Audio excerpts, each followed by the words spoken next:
সপ্তম শ্রেণীর সুপ্রিয় শিক্ষার্থীরা, আজকে তোমাদের গণিত বইয়ের দ্বিতীয় অধ্যায় সমানুপাত ও লাভ ক্ষতি বিষয়ক কয়েকটি অঙ্কের সমাধান করা হবে। আশা করি এর দ্বারা তোমরা উপকৃত হবে। প্রথমে আমরা অনুপাত বিষয়ক কয়েকটি রাশি সম্পর্কে জেনে নিব। প্রথম হচ্ছে বহুরাশিক অনুপাত। 3 বা ততোধিক রাশির অনুপাতকে বলা হয় বহুরাশিক অনুপাত। যেমন একটি ঘরের দৈর্ঘ্য, প্রস্থ এবং উচ্চতার অনুপাত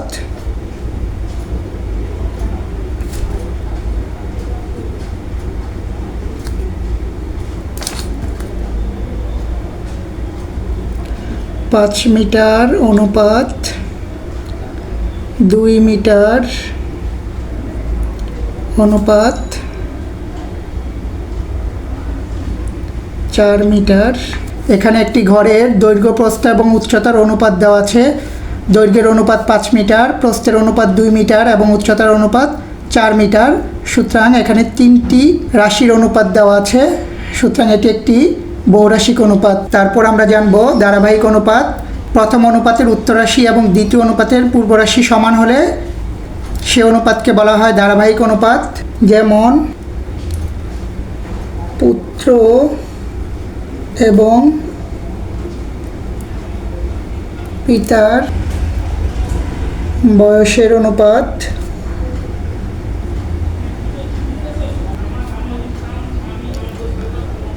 15:40। পিতা এবং দাদার বয়সের অনুপাত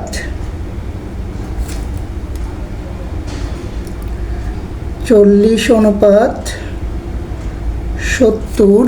এখানে পুত্র এবং পিতার বয়সের অনুপাত 15:40 এবং পিতা ও দাদার বয়সের অনুপাত 40:70। 15 হচ্ছে অনুপাতের পূর্ব রাশি, 40 হচ্ছে অনুপাতের উত্তর রাশি, আর এখানে 40 হচ্ছে অনুপাতের পূর্ব রাশি, 70 হচ্ছে অনুপাতের উত্তর রাশি। তাহলে প্রথম অনুপাতের উত্তর রাশি এবং দ্বিতীয় অনুপাতের পূর্ব রাশি যদি সমান হয় তাহলে সেটাকে বলা হয় ধারাবাহিক অনুপাত। সুতরাং পুত্র, পিতা এবং দাদার বয়সের অনুপাত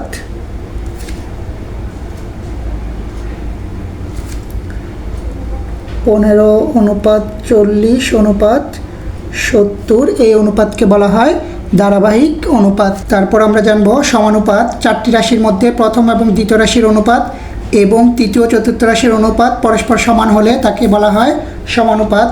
যেমন লবণ ও চিনির ভরের অনুপাত সমান সমান 4 কেজি,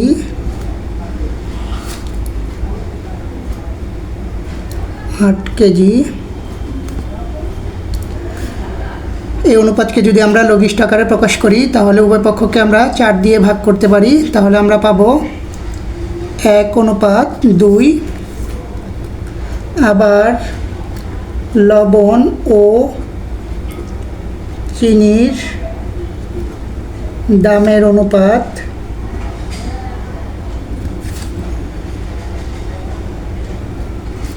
সমান সমান 50 টাকা অনুপাত 100 টাকা।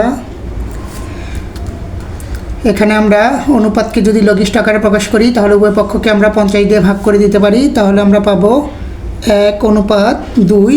এখানে লবণ ও চিনির ভরের অনুপাত আমরা পেয়েছি 1:2 এবং লবণ এবং চিনির দামের অনুপাত পেয়েছি 1:2। তাহলে শর্ত মতে প্রথম এবং দ্বিতীয় রাশির অনুপাত এবং তৃতীয় এবং চতুর্থ রাশির অনুপাত সমান হলে তাকে সমানুপাত বলা হয়। সুতরাং লবণ ও চিনির ভরের অনুপাত এবং লবণ ও চিনির দামের অনুপাত হলো সমান অনুপাত। তারপর আমরা জানব ত্রৈরাশিক। একটি সমানুপাতের 3টি রাশির মান জানা থাকলে চতুর্থ রাশি নির্ণয়ের পদ্ধতিকে ত্রৈরাশিক বলে। ত্রৈরাশিক নির্ণয়ের সূত্র হচ্ছে প্রথম রাশি গুণন চতুর্থ রাশি সমান সমান দ্বিতীয় রাশি গুণন তৃতীয় রাশি। তাহলে এখানে যদি প্রথম রাশির মান, দ্বিতীয় রাশির মান এবং তৃতীয় রাশির মান জানা থাকে, তাহলে আমরা চতুর্থ রাশির মান নিচের নিয়ম অনুসারে বের করব। অর্থাৎ চতুর্থ রাশি সমান সমান দ্বিতীয় রাশি গুণন তৃতীয় রাশি ভাগ হলো প্রথম রাশি। এরপর আমরা জানব ক্রমিক সমানুপাত। তিনটি রাশির মধ্যে প্রথম ও দ্বিতীয় রাশির অনুপাত এবং দ্বিতীয় ও তৃতীয় রাশির অনুপাত পরস্পর সমান হলে তাকে ক্রমিক সমানুপাত বলে। যেমন লবণ ও চিনির দামের অনুপাত সমান সমান ক অনুপাত খ, এবং চিনি ও তেলের দামের অনুপাত সমান সমান খ অনুপাত গ। সুতরাং এখান থেকে আমরা লিখতে পারি ক ভাগ খ সমান সমান খ ভাগ গ, বা ক গুণন গ সমান সমান খ স্কয়ার। অর্থাৎ প্রথম রাশি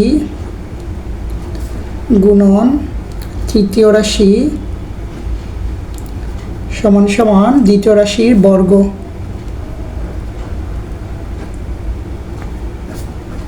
এটি হলো ক্রমিক সমানুপাতের সূত্র। তবে ক্রমিক সমানুপাত নির্ণয়ের ক্ষেত্রে অবশ্যই মনে রাখতে হবে যে তিনটি রাশি সমজাতীয় হতে হবে। এরপর আমরা জানব সমানুপাতিক ভাগ। একটি প্রদত্ত রাশিকে একাধিক নির্দিষ্ট সংখ্যার অনুপাতে বিভক্ত করাকে সমানুপাতিক ভাগ বলে। সমানুপাতিক ভাগ নির্ণয়ের সূত্র হচ্ছে একটি অংশের পরিমাণ সমান সমান হচ্ছে প্রদত্ত রাশি গুণন হচ্ছে ওই অংশের আনুপাতিক সংখ্যা ভাগ হচ্ছে অনুপাতের রাশিগুলোর যোগফল। মোটামুটি এই তথ্যগুলো জানা থাকলেই আমরা সহজেই সমানুপাতের অঙ্কসমূহের সমাধান করতে পারবো। প্রশ্ন নম্বর 1, নিচের রাশিগুলো দিয়ে সমানুপাত লিখো। প্রশ্ন নং ক, 3 কেজি 5 টাকা, 6 কেজি 10 টাকা। এখানে 4টি রাশি দেওয়া আছে, 4টি রাশি দিয়ে আমরা সমানুপাত নির্ণয় করব। এক্ষেত্রে আমাদের মনে রাখতে হবে প্রথম এবং দ্বিতীয় রাশি অবশ্যই সমজাতীয় এবং তৃতীয় ও চতুর্থ রাশি অবশ্যই সমজাতীয় হবে। এখানে দুই ধরনের রাশি আছে, একটি হচ্ছে ভরের রাশি আর একটা হচ্ছে টাকার রাশি। সুতরাং আমরা ভরের রাশিগুলোকে একত্রে করে সমজাতীয় রাশি তৈরি করব। তাহলে আমরা লিখতে পারি ভরের রাশিগুলোর অনুপাত 3 কেজি অনুপাত 6 কেজি। প্রদত্ত অনুপাত দুটিকে যদি আমরা লঘিষ্ঠ আকারে প্রকাশ করি, অর্থাৎ অনুপাতের পূর্ব রাশি এবং উত্তর রাশিকে আমরা 3 দিয়ে ভাগ করে দিলে পাবো 1 অনুপাত 2। আবার টাকার অনুপাত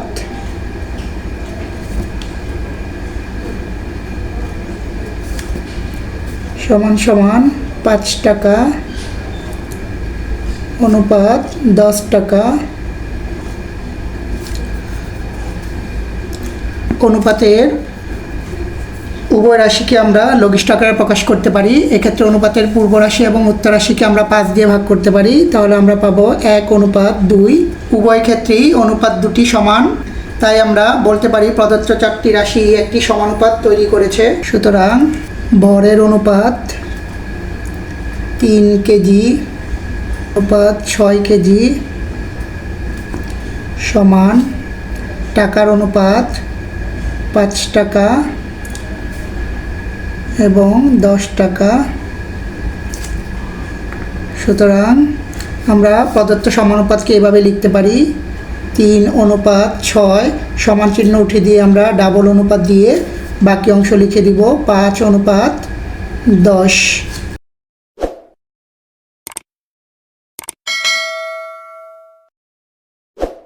নাম্বার খ, 9 বছর 10 দিন 18 বছর 20 দিন। এখানে সমজাতীয় অনুপাত হচ্ছে 9 বছর এবং 18 বছর, আরেকটি হচ্ছে 10 দিন এবং 20 দিন। সুতরাং আমরা লিখতে পারি বছরের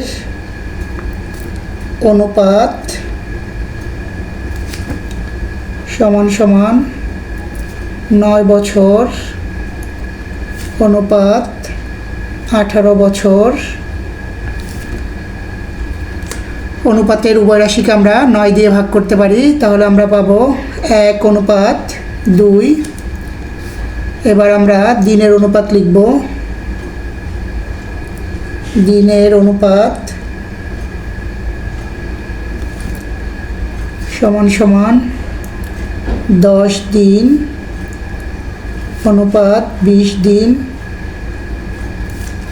অনুপাতের উভয় রাশিকে আমরা 10 দিয়ে ভাগ করতে পারি, তাহলে আমরা পাবো 1:2। উভয় ক্ষেত্রেই অনুপাত সমান, সুতরাং প্রদত্ত রাশিগুলো একটি সমানুপাত তৈরি করেছে। সুতরাং 9 বছর অনুপাত 18 বছর সমান সমান 10 দিন অনুপাত 20 দিন।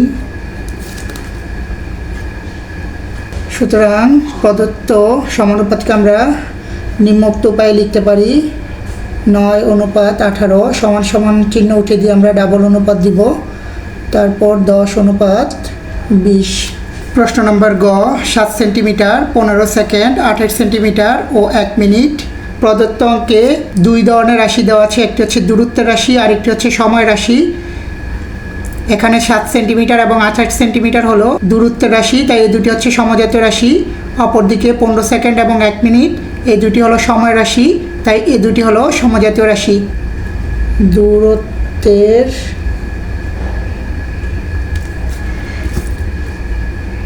রাশির অনুপাত সমান সমান 7 সেন্টিমিটার অনুপাত 28 সেন্টিমিটার। প্রদত্ত অনুপাত দুটিকে আমরা 7 দিয়ে ভাগ করে দিতে পারি, তাহলে আমরা পাবো 1:4। আবার সময়ের রাশির অনুপাত সমান সমান 15 সেকেন্ড অনুপাত 1 মিনিট সমান সমান 15 সেকেন্ড অনুপাত, আমরা জানি 1 মিনিট সমান সমান 60 সেকেন্ড। সুতরাং প্রদত্ত অনুপাত দুটিকে আমরা 15 দিয়ে ভাগ করে দিতে পারি, তাহলে আমরা পাবো 1:4। উভয় ক্ষেত্রেই অনুপাত দ্বয় সমান, সুতরাং প্রদত্ত 4টি রাশি সমানুপাত তৈরি করে 7 সেন্টিমিটার অনুপাত 28 সেন্টিমিটার সমান সমান 15 সেকেন্ড অনুপাত 1 মিনিট। সুতরাং 7:28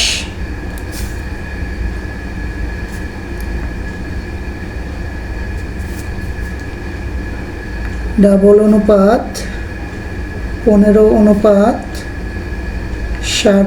প্রশ্ন নম্বর গ, 12টি খাতা 15টি পেন্সিল 20 টাকা ও 25 টাকা। এখানে সমজাতীয় রাশি হচ্ছে খাতা ও পেন্সিল, আরেকটি সমজাতীয় রাশি হচ্ছে টাকা। সুতরাং আমরা লিখতে পারি খাতা ও পেন্সিলের অনুপাত সমান সমান 12টি অনুপাত 15টি। অনুপাতের উভয় রাশিকে আমরা 3 দিয়ে ভাগ করতে পারি, তাহলে আমরা পাবো 4:5। আবার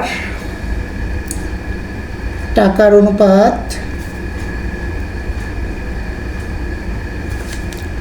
সমান সমান 20 টাকা অনুপাত 25 টাকা। অনুপাতের উভয় রাশিকে আমরা 5 দিয়ে ভাগ করতে পারি, তাহলে আমরা পাবো 4:5। উভয় ক্ষেত্রেই অনুপাতের মান সমান, সুতরাং প্রদত্ত 4টি রাশি সমানুপাত তৈরি করেছে। সুতরাং প্রদত্ত রাশিগুলোর সমানুপাত 12টি খাতা অনুপাত 15টি পেন্সিল সমান সমান 20 টাকা অনুপাত 25 টাকা। সুতরাং প্রদত্ত সমানুপাতকে আমরা নিম্নোক্ত উপায়ে লিখতে পারি: 12:15, ডাবল অনুপাত 20:25। প্রশ্ন নাম্বার ও, 125 জন ছাত্র, 25 জন শিক্ষক, 2500 টাকা ও 500 টাকা। এখানে সমজাতীয় রাশি হচ্ছে ছাত্র এবং শিক্ষক, আরেকটি সমজাতীয় রাশি হচ্ছে টাকা। সুতরাং আমরা লিখতে পারি ছাত্র ও শিক্ষকের অনুপাত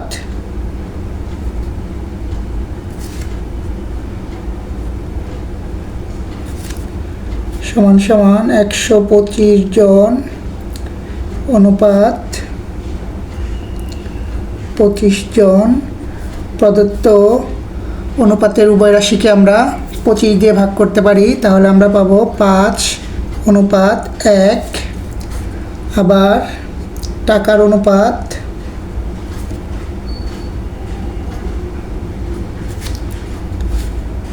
$2500 টাকা অনুপাত 500 টাকা।